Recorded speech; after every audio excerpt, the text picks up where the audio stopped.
اللہ الرحمن الرحیم۔ بغیر صحبت کے علم اور بنا ادب کے ذہانت فتنوں کا سبب بنتی ہے۔ حکیم الاسلام قاری محمد طیب رحمہ اللہ تعالی نے فرمایا کہ تجربہ ہے کہ دنیا میں جتنے فتنے پھیلے ہیں جس سے مذہب اور پارٹیاں بن جاتی ہیں، یہ زیادہ تر ان علماء سے پھیلتے ہیں جو صحبت یافتہ نہیں ہوتے۔ فقط قرآن و حدیث کے الفاظ ان کے سامنے ہوتے ہیں مگر اسلاف کا وہ رنگ ان کے قلوب یعنی ان کے دلوں میں نہیں ہوتا جو بزرگوں میں ہوا کرتا ہے، اس لیے ان سے فتنہ زیادہ پھیلتا ہے۔ اور جو عالم زیادہ صحبت یافتہ ہوگا، زیادہ دیانت قائم کیے ہوئے ہوگا، اس سے زیادہ فتنہ نہیں پھیلے گا۔ زیادہ فتنہ اس شخص سے پھیلے گا جس کے پاس علم تو موجود ہے مگر صحبت میسر نہیں ہے، اخلاق درست نہیں ہے، اخلاق کے اندر پختگی نہیں پیدا ہوتی، تو ان کے کلمات سے زیادہ تر بے ادبی اور گستاخی کا فتنہ پھیلا جاتا ہے۔ مفتی ولی حسن رحمہ اللہ تعالی فرماتے ہیں کہ دنیا میں جتنے فتنے پھیلے ہیں یہ سب ذہین عالم علماء نے کیا ہے۔ اس کا بانی دیکھو گے تو کوئی ذہین عالم ہوگا۔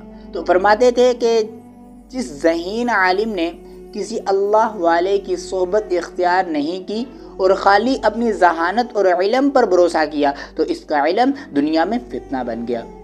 اور اس کے ساتھ فرماتے تھے کہ جتنے دنیا میں اس وقت فتنے چل رہے ہیں کسی نہ کسی ذہین عالم نے اس کی بنیاد ڈالی ہے۔ صحبت نہیں رکھی اللہ والوں کے ساتھ تو یہ علم اس کا فتنہ بن گیا۔ وہ علم جو کہ راہ حق نہ دکھائے وہ علم جہالت ہے۔ مولانا ابو الحسن علی ندوی رحمہ اللہ نے فرمایا کہ محض ذہانت کچھ نہیں کام نہیں کرتی جب تک اس کے ساتھ ادب و احترام نہ ہو۔ ہزاروں ذہین ضائع ہو گئے اور زیادہ ذہانت کبھی گمراہی کا سبب بنتی ہے بلکہ مفضل ہوتی ہے۔ تاریخ پڑھنے سے معلوم ہوا کہ جتنے فرقے ضالہ اسلام میں پیدا ہوئے ان کے بانی اکثر انتہائی ذہین تھے، مگر لگتا ہے کہ جوانی میں ان سے کوئی ایسی غلطی سرزد ہوئی، ایسی غلطی ہوئی تھی کہ جس کی ان کو یہ سزا ملی۔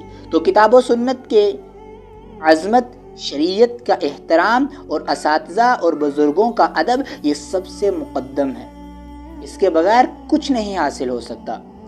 اور اسی طرح میں آپ کو ایک بات بتلاتا چلوں ابن سینا کی، جو مسلمانوں کے سائنسدان تھے۔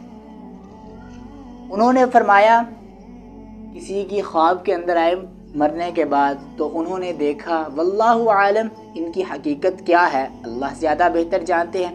کسی کی خواب میں ابن سینا آئے تو انہوں نے ابن سینا کو جہنم میں جلتا ہوا دیکھا۔ کہا کہ ابن سینا یہ کیا بنا تیرے ساتھ؟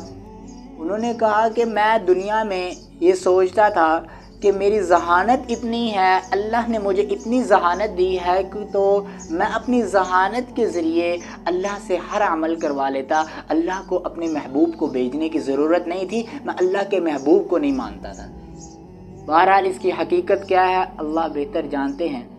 ہم نے علماء سے جو گفتگو سنی وہ آپ تک پہنچائی اور اس پر توجہ دینی چاہیے میرے عظیم، میرے پیارے بھائیوں، کہ صرف علم اور ذہانت کا ہونا کافی نہیں ہے بلکہ علماء کی صحبت اختیار کرنا۔ اگر آپ صحبت اختیار کرو گے تو صحبت کے بہت ہی اثرات پڑتے ہیں۔ اسی اثناء میں آپ کو ایک مختصر سا واقعہ سنا کر اپنی گفتگو کو اختتام کرتے ہیں، مکمل کرتے ہیں کہ شیخ سعدی رحمہ اللہ تعالی فرماتے ہیں کہ میں ایک دن قضائے حاجت کے لیے ایک جگہ پر گیا تو وہاں پر ایک پتھر دیکھا۔ میں نے پتھر کو میں نے پکڑا اپنی حاجت استنجے کے لیے تو میں نے دیکھا کہ پتھر سے گلاب کی خوشبو آ رہی تھی۔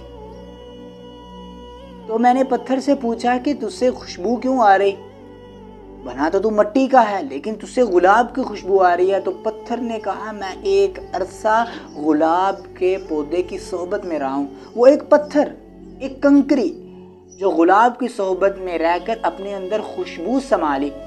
اور اگر آپ اللہ والوں کی صحبت میں رہیں گے تو یقیناً آپ پر اللہ والوں کا رنگ چڑھے گا، اللہ پاک ہمیں علماء سے محبت کرنے کی توفیق عطا